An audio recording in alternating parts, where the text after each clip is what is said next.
ও কোরআন আরেকটা উত্তর দাও, সেটা হলো মুত্তাকিনতা অর্জন করতে হলে কি কি প্রয়োজন। আল্লাহ কোরআন জানিয়ে দিলেন, আল্লাযীনা ইউমিনুনা বিল গায়বি ওয়া ইউকিমুনাস সালাতা ওয়া মিম্মা রাযাকনাহুম ইউনফিকুন। জোরে বলুন আল্লাহু আকবার। এক নম্বর হচ্ছে যারা ইউমিনুনা বিল গায়ব, অদৃশ্যের প্রতি বিশ্বাস স্থাপন করতে হবে। 2 নাম্বার হলো ওয়া ইউকিমুনাস সালাত, নামাজ কায়েম করতে হবে। 3 নাম্বার হলো ওয়া মিম্মা রাযাকনাহুম ইউনফিকুন। আল্লাহ পাক বলেন, আমি যে সমস্ত রিজিক দিয়েছি এখান থেকে যারা দান করে, সুবহানাল্লাহ বলেন, এরা কি তাকওয়া অর্জনকারী। এরা কি বলেন? তাকওয়া অর্জনকারী। আপনাদের কি সমস্যা হচ্ছে? হ্যাঁ, নারে তাকবীর, নারে তাকবীর। এক নম্বর হচ্ছে ঈমান, এক নম্বর হচ্ছে ঈমান। ইউমিনুনা বিল গায়ব, অদৃশ্যের প্রতি ঈমান। আমরা কি আল্লাহকে দেখেছি? জান্নাত দেখেছি? জাহান্নামটাও দেখেন নাই? কিছুই দেখি নাই। বিশ্বাস আছে আমাদের? এটাই ঈমান। সুবহানাল্লাহ বলেন। একজন গ্রাম্য ব্যক্তিকে জিজ্ঞেস করা হলো, ও চাচা, আপনি একটু বলেন তো আল্লাহ বলতে কেউ কি আছে নাকি, একটা উদাহরণ দেন। ওই গ্রাম্য ব্যক্তি বলছেন, ও বাবারা শোনো, আমি একজন মূর্খ মানুষ, আমি আর কি তোমাদের কি বুঝাবো, তবে আমার এই ছোট্ট ব্রেনে এতটুকু ধারণা রয়েছে। সেটা হলো যে রাস্তার মধ্যে ছাগলের বিষ্ঠা, ছাগলের পায়খানা দেখা যায়, সেখানে আন্দাজ করা যায় এই রাস্তা দিয়ে ছাগল চলে যাবে, এখানে ছাগলেরা বাস করে। যে রাস্তার মধ্যে গাধার পায়খানার স্তূপ দেখা যায়, সেখানে আন্দাজ করা যায় এখানে গাধা বাস করে বা এই রাস্তা দিয়ে গাধা চলেছে। শুধু তাই নয়, যে রাস্তার মধ্যে মানুষের পায়ের ছাপ দেখা যায়, সেখানে আন্দাজ করা যায় এখানে এই রাস্তা দিয়ে মানুষ চলেছে। এত ছোট ছোট আলামত দেখে যদি তার অস্তিত্বকে খুঁজে পাওয়া যায়, তাহলে এত বড় আসমান, এত বড় জমিন, পাহাড় পর্বত দেখে কি মনের মধ্যে একটা বার চিন্তা জাগে না এই এত বড় আসমান এমনি এমনি সৃষ্টি হয় নাই, এই জমিনটা এমনি এমনি সৃষ্টি হয় নাই, নিশ্চয়ই আর পিছনে একজন স্রষ্টা কাজ করছেন, যার নাম হলো আল্লাহ রাব্বুল আলামিন। ইমাম জাফর সাদিক রাহমাতুল্লাহ আলাইহি, এই ইমাম জাফর সাদিকের সাথে একজন নাস্তিকের কথোপকথন হচ্ছে, শুনতেছেন? একজন নাস্তিকের কি হচ্ছে? ঝগড়া হচ্ছে, কথোপকথন হচ্ছে। নাস্তিক বলছে there is no God, স্রষ্টা বলতে কেউ নাই। জাফর সাদিক তাকে যতই বুঝায় সে কোনো বুঝি বুঝে না, ঘাটতে রাগ করে। ইমাম জাফর সাদিক এক পর্যায়ে বললেন,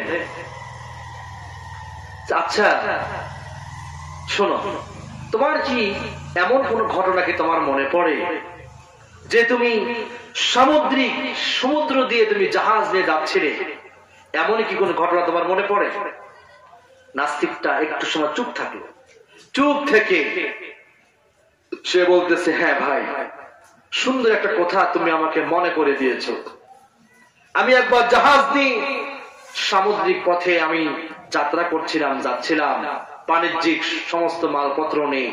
হঠাৎ করে যখন সমুদ্রের মাঝখানে আমার জাহাজটা চলে গেল, সামুদ্রিক তুফান শুরু হয়ে গেল। আমার জাহাজটা সমুদ্রে সেই তুফানের কবলে পড়ে আমার জাহাজটা পানি অতল তলদেশে চলে গেল। আমার যত লোক লস্কর ছিল সব পানির মধ্যে ডুবে গেল। শেষে ছিল আমার নাবিক আর আমি। মনে মনে ভাবলাম নাবিক আর আমি বেঁচে থাকবো, কিন্তু সেই নসিব আর আমার হলো না। আমার নাবিকটাকেও একটা ঢেউ ছিনিয়ে নিয়ে চলে গেল। আমার জীবনে শেষ ভরসা, শেষ অবলম্বন হিসাবে একটা তোক্তাকে আমি আমার বুকের সঙ্গে চাপটে ধরলাম, যে তোক্তার উপরে ভর করে আমি আমার জীবনটারে বাঁচাবো। কিন্তু দেখলাম বিশাল এক ঢেউ এসে আমার সেই তোক্তাটাকেও ছিনিয়ে নিয়ে চলে গেল। এটা বলে নাস্তিক চুপ হয়ে গিয়েছে।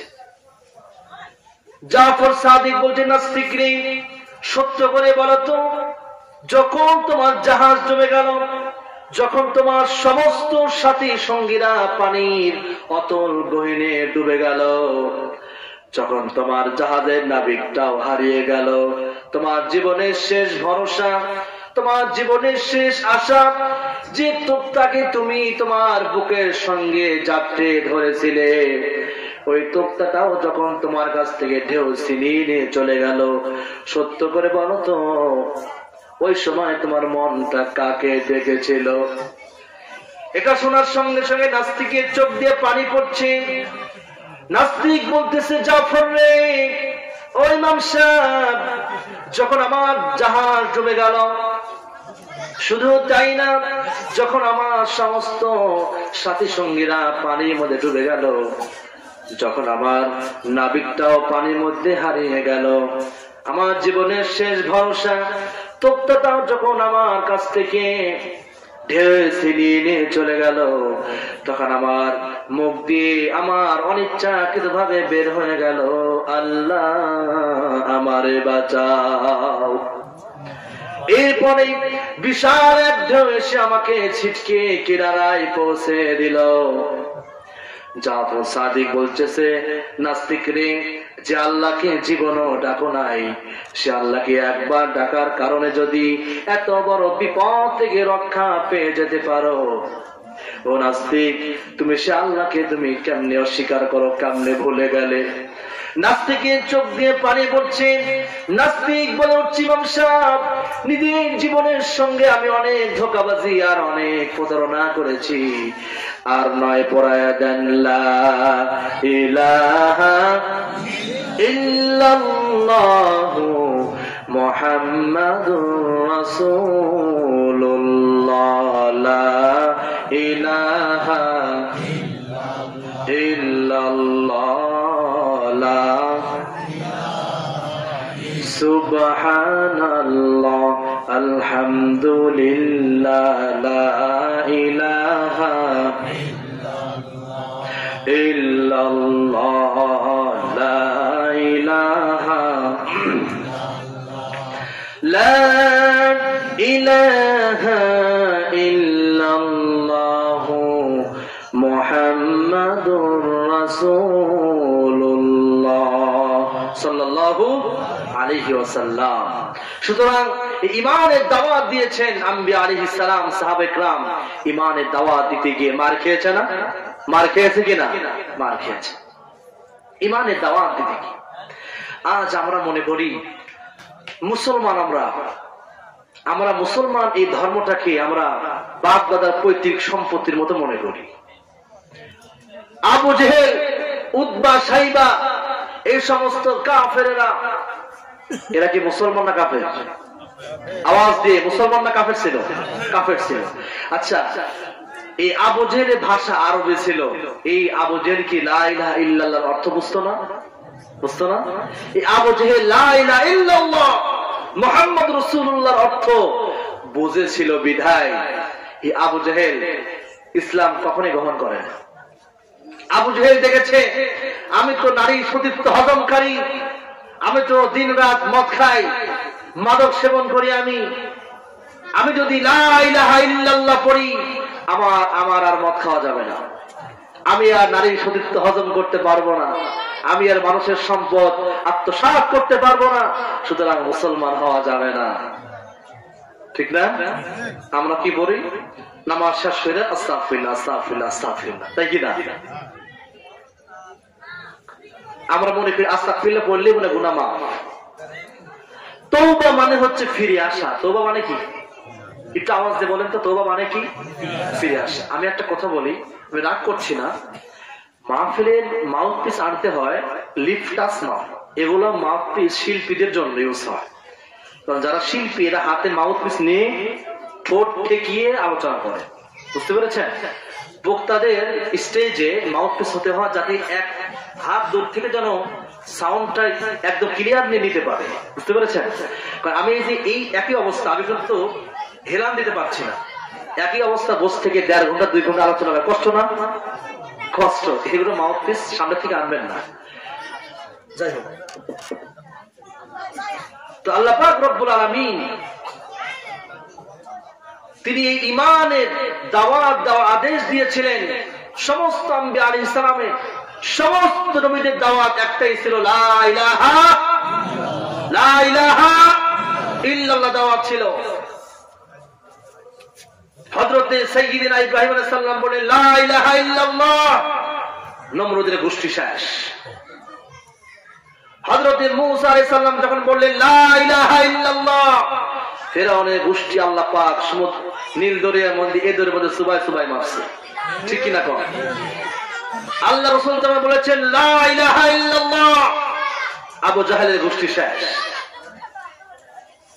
শাহাদুল আল ইয়ামানি যখন বলেছেন লা ইলাহা ইল্লাল্লাহ, রাজা গৌর গোবিন্দর বিল্ডিং এটা একটা একটা করে থরথর করে কাঁপতে কাঁপতে জমিনে পড়ে গিয়েছে। ঠিক না? আজকে আমরা লা ইলাহা ইল্লাল্লাহকে আমরা ভিক্ষার ঝুলি বানাইছি। লা ইলাহা ইল্লাল্লাহ এটা ভিক্ষা দাও, ঠিক না?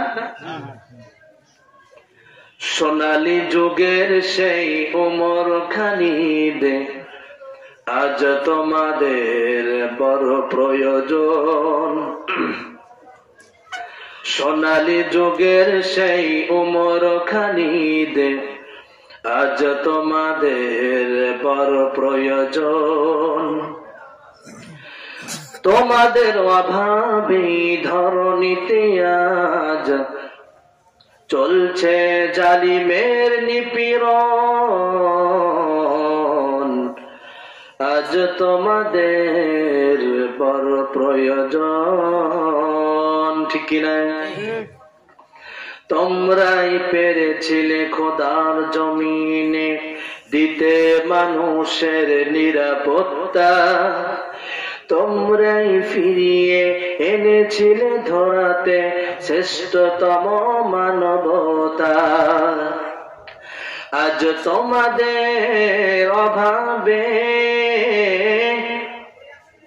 আজ তোমাদের অভাবে মাজলুম জনতা তিলে তিলে সয়ে যায় জ্বালাতন। আজ তোমাদের বড় প্রয়োজন। সোনালী যুগের সেই উমর খালিদ, আজ তোমাদের বড় প্রয়োজন। নারে তাকবীর, নারে তাকবীর। তাই কি না বলেন? তাই কি না? সে শাসন তো নাই। একটা চোর ধরা পড়েছে, চোরকে সসম্মানে মুক্তি। এই চোরকে যদি ধরে অসারিকু ওয়াসারিকাতু ফাকতাউ আইদিয়াহুমা, চোর বেটা হোক আর মিয়া হোক যাই হোক, যদি একদম প্রকাশ্য দিবালোকে বড় বিশাল মাঠে যদি শত শত মানুষকে সামনে রেখে যদি চোরের এক হাত কাটা হয়, বাদ বাকি চোর বলবে সারা জীবন না খায় থাকবো, চোর চুরি করবো না। যে জিনা করে, একটা মেয়ের তার ইজ্জত নিয়ে নিয়েছে, সে একটা মেয়ের সবচাইতে দামি জিনিস সে নষ্ট করেছে, জিনাকার মুক্তি পেয়ে যাচ্ছে। এই জিনাকারের শাস্তি যদি কোরআন দিয়ে হতো, শত শত মানুষের সামনে যদি পাথর নিক্ষেপ করে তাকে হত্যা করা হতো, তাহলে হাজারো লুচ্চা বদমাশ তাদের জীবন চলে যেত, তারা কোনোদিন কোনো মেয়ের দিক তাকাতো না। ঠিক কিনা বল? হযরতে খাব্বাব রাদিয়াল্লাহু তাআলা আনহু একদিন আল্লাহ রাসূলের কাছে আসলেন। সাহাবী খাব্বাব রাদিয়াল্লাহু তাআলা আনহু বিশ্ব নবীর কাছে আসলেন। এমন সময় মুহাম্মদুর রাসূলুল্লাহ সাল্লাল্লাহু আলাইহি ওয়াসাল্লাম আল্লাহর নবী কাবা শরীফের সাথে হেলান দিয়ে বিশ্ব নবী আরাম করছিলেন। এমন সময় সাহাবী খাব্বাব আসলেন, এসেই বলছে, ইয়া রাসূলুল্লাহ হাবিবাল্লাহ আলা তাস্তানসিরু লানা আলা তাদউ লানা, হে নবী আর কত অত্যাচার আমরা সহ্য করব, আর কত নির্যাতন সহ্য করব নবী। ইয়া রাসূলুল্লাহ হাবিবাল্লাহ মার খেতে খেতে আমরা অস্থির হয়ে পড়লাম, ও নবী এই নির্যাতন আমাদের থেকে আর কবে যাবে গো নবী। সাহাবী খাব্বাবের কথা শুনে বিশ্ব নবী উঠে বসলেন আর বললেন, ও সাহাবী খাব্বাব শোনো, এই জমিনে তোমাদের পূর্বে যারা দ্বীনের দাওয়াত নিয়ে এসেছিল, সে সময় রাষ্ট্রীয় শক্তি, সে সময় সমাজ শক্তি, সে সমস্ত দ্বীনের দায়ীদেরকে ধরতো আর ফায়ুহফারু লাহু ফিল আরদ, সে সমস্ত দ্বীনের দায়ীদের জন্য গর্ত খনন করা হতো। শুধু তাই না, ফায়জালু ফিহা, এরপর সেই গর্তের মধ্যে তাদেরকে কবর পর্যন্ত গেড়ে দেওয়া হতো। শুধু তাই না, সুম্মা ইউতা বিল মানশা, এরপর একটা কোরাত আনা হতো, ফাইদাউ আলা রাসিহি, এরপরে সেই কোরাতটা তার মাথার উপরে রাখা হতো। এরপরে ফায়ুজালু নিসফাইন, এরপরে সেই কোরাত চালাইয়া জীবিত মানুষটাকে চিরে দ্বিখণ্ডিত করে ফেলা হতো। ও সাহাবী খাব্বাব শোনো, মা ইয়াসুদ্দুহু যালিকা আন দীনি, এত অত্যাচার আর এত কষ্ট দেওয়ার পরেও সে সময় রাষ্ট্রীয় শক্তি, সে সময় সমাজ শক্তি দ্বীনের একজন দায়ীকে একচুল পরিমাণ দিন থেকে সরাই দিতে পারে নাই। ও সাহাবী খাব্বাব শোনো, আল্লাহি লা ইউতাম্মান্নাল্লাহু হাযাল আমরা হাত্তা ইয়াসিরা আর-রাকিবু ইলা সানা হাযারা মাউত। ও সাহাবী খাব্বাব শোনো, আমি আল্লাহর নামে শপথ করে বলছি, ইয়ামেনের রাজধানী সানা থেকে নিয়ে হাজারা মাউত পর্যন্ত লোকেরা যাতায়াত করবে, দিনেও যাবে রাতেও যাবে, তাদের মনের মধ্যে লা ইয়াখাফু ইল্লাল্লাহ, আল্লাহর ভয় ছাড়া আর কারো ভয় থাকবে না। ওয়ালাকিন্নাকুম তাস্তাজিলুন, তোমরা বড় তাড়াহুড়া করছো, অপেক্ষা করো। এমন একটা সুন্দর সমাজ কায়েম হবে যে লক্ষ লক্ষ টাকা রাস্তার মধ্যে পড়ে থাকবে, কেউ হাত দিয়ে ছুবে না, মানুষ রাত্রে দরজা খুলে ঘুমাবে, চুরির ভয় থাকবে না। সুন্দরী রমণী গভীর রজনীতে রাস্তা দিয়ে যাবে, কেউ টাকা দেখার সাহসও পাবে না। এমন সুন্দর সমাজ কায়েম হবে, অপেক্ষা করো। ফাইন্না হিজবাল্লাহি হুমুল গালিবুন, অবশ্যই আল্লাহর দল বিজয় হবে। সুবহানাল্লাহ। প্রিয় ভাইরা, আল্লাহ পাক বলেন, ফামান তাবিআ হুদায়া ফালা খাউফুন আলাইহিম ওয়ালা হুম ইয়াহজানুন, যে বা যারা এই কোরআনের অনুসরণ করবে, এই কোরআনকে যারা মেনে চলবে, আল্লাহ পাক বলেন তাদের জন্য কোনো ভয় নাই, তাদের জন্য কোনো চিন্তাও নাই। প্রিয় ভাই আমার, কিসের ভয় নাই? যে সমাজে আল্লাহর কোরআনের রাজ কায়েম হয়ে যাবে, সেই সমাজের মধ্যে চুরির ভয় নাই, ডাকাতির ভয় নাই, খুন খারাপির ভয় নাই, ওয়ালা হুম ইয়াহজানুন, কোনো চিন্তাও নাই। কিসের চিন্তা নাই? যে সমাজের মধ্যে, যে সমাজটা, যে রাষ্ট্রটা আল্লাহর কোরআন দিয়ে পরিচালিত হবে, সেই সমাজের মধ্যে গরিব মানুষের খাবারের চিন্তা নাই, খাবার নেওয়ার জন্য লাইন ধরা লাগবে না, নেতারা খাবার প্যাকেটিং করে যার যার ঘরে পৌঁছায় দিবে। সুবহানাল্লাহ বলেন। একটা বাড়িতে আগুন লাগছে, বাড়িওয়ালা বলতেছে, ভাই যার কাছে যা আছে তা নিয়ে আমারে বাঁচাও। শুনতেছেন? আপনি কি ঘুম ঘুম ভাবছেন নাকি? বাড়িওয়ালা চিৎকার করছে, যার কাছে যা আছে তা নিয়ে আমাকে বাঁচাও। তো এটা শুনে বাড়ির পাশ দিয়ে যাচ্ছে একটা লাকড়িওয়ালা, যখন শুনছে যার কাছে যা আছে তা নিয়ে আমারে বাঁচাও, এক ভ্যান লাকড়ি আগুনে ঢেলে দিচ্ছে। আচ্ছা বলেন তো, আগুনটা বাড়বে না কমবে? আগুন আরো বেশি। বাড়িওয়ালা মেজাজ গরম, বাড়িওয়ালা আবার চিৎকার করছে, ভাই রে যার কাছে যা আছে তা নিয়ে আমারে বাঁচাও। বাড়ির পাশ দিয়ে যাচ্ছে, ওই মুহূর্তে পেট্রোলওয়ালা পাম্পের থেকে পেট্রোল নিয়ে বাসায় যাচ্ছে। যখন শুনছে যার কাছে যা আছে তা নিয়ে আমারে বাঁচাও, এক টাঙ্কি পেট্রোল আগুনে ঢেলে দিচ্ছে। এক একটা খুঁটিমুটি যা থাকতো তাও শেষ। আচ্ছা বলেন তো, আগুন নিভানোর জন্য কি প্রয়োজন? আর একটু জোরে বলুন। আগুন নিভানোর জন্য যেমন লাকড়ি আর পেট্রোল প্রযোজ্য না, ঠিক তেমনি ভাবে সমাজের মধ্যে যে দাও দাও করে আগুন জ্বলছে, সমাজের মধ্যে যে দাও দাও করে আগুন জ্বলছে, এই আগুন নিভানোর জন্য ঠিক তেমনি ভাবে দুনিয়ার কোন আইন প্রযোজ্য নয়। আগুন নিভানোর জন্য যেমন পানি প্রয়োজন, ঠিক তেমনি ভাবে সমাজের মধ্যে যে দাও দাও করে আগুন জ্বলছে, এই আগুন নিভানোর জন্য ঠিক তেমনি ভাবে আল্লাহর কোরআনের আইন প্রযোজ্য। ঠিক কিনা কোন?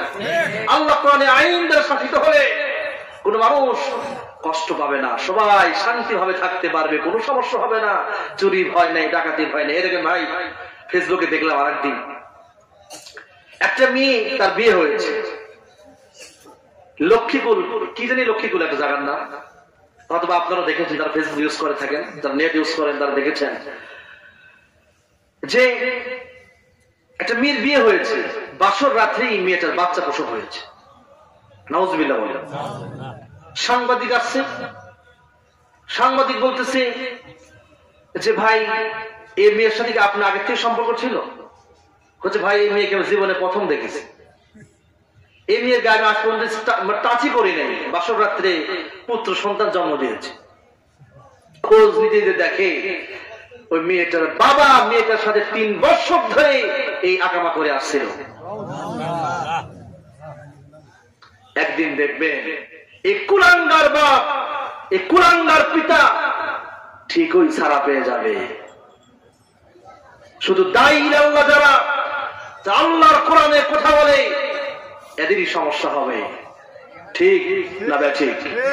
আওয়াজ দিয়ে ঠিক না ব্যাঠিক? সমাজের মধ্যে আল্লাহ কোরআনে আইন থাকা দরকার কি দরকার না? প্রিয় ভাই আমার, আল্লাহ কোরআনের শাসন মানতে হবে। আল্লাহ পাক বলেন ওয়ামান লাম ইয়াহকুম বিমা আনজালাল্লাহু ফাউলাইকা হুমুজ জালিমুন।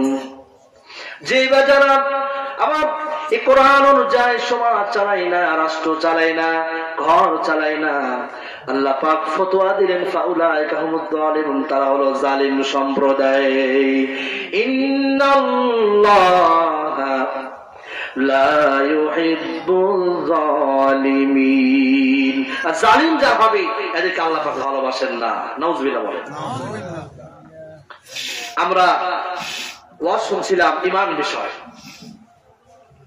এই ঈমান বিষয় আল্লাহ রাসূল সাল্লাল্লাহু আলাইহি ওয়াসাল্লাম একদিন ওয়াজ করছেন, প্রতিমধ্যে একজন সাহাবী মাঝখান থেকে দাঁড়াইছে, দাঁড়িয়ে বলছি ইয়া রাসূলুল্লাহ হাবিবাল্লাহ, যদি একটু হুকুম দেন আজকে আমি একটু আপনাদেরকে ওয়াজ শোনাতে চাই। এটা বলছেন কে? একজন সাহাবী।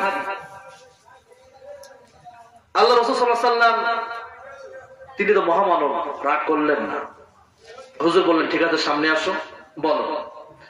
সাহাবীটা বলছে আমি যখন মুশরিকি অবস্থা ছিলাম, আমি যখন মুশরিক অবস্থায় ছিলাম তখন আমার কাছে একটা মূর্তি ছিল, যে মূর্তিটাকে আমি যখন আমি কোথাও সফরে যেতাম ওই মূর্তিকে আমি আমার সাথে নিয়ে চলতাম আর মনে করতাম এই মূর্তিটাই আমাকে বিপদ থেকে বাঁচাবে। বুঝতে পেরেছেন? সাহাবী বলছেন হুজুর আমি একটা মূর্তি নিয়ে রাস্তা দিয়ে হাঁটতেছি, হঠাৎ করে আমার 1 নাম্বার চেপে গেল। আমি একটা গাছের গোড়ায় আমি আমার সেই মূর্তিটাকে রাখলাম, মূর্তিটাকে রেখে আমি আমার জরুরত সারতে গেলাম। জরুরত ছেড়ে এসে দেখি আমার মূর্তির মাথা থেকে পা অব্দি, পা পর্যন্ত গোটা শরীরে পানি। কি পানি? আমি বরকত মনে করে চাটতে শুরু করলাম, চাটন দিলাম। এখন দেখি না পানিতে এমন গন্ধ হয় না, এমন অদ্ভুত গন্ধ। তো তাকিয়ে দেখি হাত 10 ফাঁকে একটা 4 পাওয়ালা কুকুর হাঁটতেছে। আমার বুঝতে বাকি থাকলো না যে এই কাজটা এই সেরেছে। ইয়া রাসূলুল্লাহ হাবিবাল্লাহ, আমি যখন এটা দেখলাম আমার মনের মধ্যে একটা ধারণা জেগে গেল, একটা কল্পনা জেগে গেল যে মূর্তিকে আমি সাথে নিয়ে চলি, আর আমি মনে মনে ভাবি এই মূর্তিটাই আমাকে বিপদ থেকে বাঁচাবে। আর এই মূর্তিটা সাধারণ একটা কুকুর থেকে সে নিজেকে বাঁচাতে পারলো না, তো তাহলে এই কুকুরটা আমাকে কেমনে বিপদ থেকে বাঁচাবে? নিশ্চয় আব্দুল্লাহর এতিম পোলা মুহাম্মদ রাসূলুল্লাহ যা বলেন সবই একদম সত্যই বলেন। আমি আপনার দরবারে সে কালেমা পড়ে মুসলমান হয়ে গেলাম। সুবহানাল্লাহ বলেন। এইভাবে ঈমান ছড়ানো হয়েছে, ঈমান বিলিয়ে দেওয়া হয়েছে, ঈমান বোঝানো হয়েছে। প্রিয় ভাইরা আমার, এরপর আল্লাহ পাক 2 নম্বরে বলছেন ওয়ায়ুকিমুনাস সালাতা ওয়া মিম্মা রাযাকনাহুম ইউনফিকুন। মুত্তাকি কারা? 1 নম্বর পয়েন্ট মুখতাসার ভাবে শেষ করলাম। 2 নম্বর পয়েন্ট হচ্ছে নামাজ। কি বলেন তো? ওয়ায়ুকিমুনাস সালাত, নামাজ প্রতিষ্ঠা, নামাজের আন্দোলন, নামাজের আলোচনা, নামাজের জন্য বিপ্লব। প্রতিষ্ঠা করতে হবে নামাজকে। সুবহানাল্লাহ বলেন। কারণ নামাজ প্রতিষ্ঠা হলেই সমাজ থেকে দুর্নীতি যাবে, চাঁদাবাজি যাবে, মাদকতা যাবে, সব চলে যাবে। রিহাব সেন্টারে কোনো প্রয়োজন হবে না। ঠিক? লোকমান হাকিম রাহমাতুল্লাহ আলাইহি তিনি তার আদরের সন্তানকে ডাক দিয়ে বললেন, ইয়া বুনাইয়া, ও আমার কলিজার টুকরা বাবা। দেখেন, তিনি ইচ্ছে করলে ইয়া ইবনেও বলতে পারতেন, ইয়া ইবনেকে তাসগীর করেছেন, ইয়া বুনাইয়া, ও আমার কলিজার টুকরা বাবা। আপনি আপনার সন্তানকে কি কখনো আব্বা বলে একটা বার কি ডাক দিয়েছেন? আপনার সন্তান যে নামাজে আসে না, বিশ্বাস করেন, আমার কোনো বন্ধু নাই, আমি ছোটকাল থেকে আমি আমার আব্বার সঙ্গে হেঁটেছি, আব্বার সঙ্গে থেকেছি, আব্বার সঙ্গে আমি সবসময় চলেছি। এতে মানুষের অনেক ধরনের কথা বলেছে, বাপের সঙ্গে তুমি কেন থাকো, তোমার শরম করে না? তখন আমার আব্বা একটা কথা বলতো, আমার আব্বাও আলেম, আমার আব্বা একটা কথা বলতো যে আমার ছেলে যদি আমার সঙ্গে থাকতে চায় তোমাদের সমস্যা কোথায়? তো প্রিয় ভাইরা আমার বাপ আমাকে ছোটকাল থেকে সবসময় সাথে রেখেছে। আমার কোন এক্সট্রা বন্ধু নাই, কোন বন্ধুর সঙ্গে মিশতেও পারি নাই, মিশার আগ্রহ আমার জাগে নাই। আপনার সন্তান যখন খারাপ বন্ধুদের সঙ্গে যখন মিশে যাবে, তখন দেখবে আপনার সন্তান আপনার কথা মানতে চাবে না। ঠিক কিনা? লোকমান হাকিম তার সন্তানকে ডাক দিয়ে বললেন, ইয়া বুনাইয়া, ও আমার কলিজার টুকরা বাবা, আকিমিস সালাহ, নামাজ কায়েম করো। আপনার সন্তান মসজিদে আসে না, আপনি কালকেই আপনার সন্তানের কপালে একটা চুমু দিয়ে বলবেন, আব্বু তোমার বয়সে কত বাচ্চারা মসজিদে গিয়ে জামাতে নামাজ পড়ে, আমার বুকটা ফেটেছে, বাপ তুমি যদি একটু মসজিদে যাইতে। আপনার সন্তান ওই সময় যদি আপনার মুখে মুখে যদি এটাও বলতে না পারে, কমপক্ষে এতটুকু বলবে, আব্বু আমি ইনশাল্লাহ আগামীকাল ফজর থেকে আপনার সঙ্গে মসজিদে জামাতে নামাজ পড়বো। ঠিক কিনা? এই 10টা মাহফিল শুনে যা হবে, আপনার একটা সুমাতে আপনার সন্তান চাইতে বেশি হেদায়েত হবে। ঠিক কিনা? ইয়া বুনাইয়া, লোকমান হাকিম কোন নবী ছিলেন না, লোকমানের নামে একটা সূরা আল্লাহ পাক এই কোরআনে দিয়েছেন। সুবহানাল্লাহ। কারণ লোকমান হাকিম তার সন্তানকে যে নসিহত করেছেন, যে উপদেশ তিনি দিয়েছেন, সাধারণ মানুষ এত সুন্দর নসিহত করতে পারে না। আর লোকমান হাকিম একজন আল্লাহ সাধারণ বান্দা হয়ে এই লোকমান হাকিম তার সন্তানদের যে নসিহত করেছেন, আল্লাহ পাক এই নসিহতটাকে কিয়ামত পর্যন্ত তার কোরআনে কোট করে দিয়েছেন। ওটা বিশ্বময় দেখানোর জন্য, দেখো তোমরাও তোমাদের সন্তানদের এমনি নসিহত করো। ইয়া বুনাইয়া আকিমিস সালাত।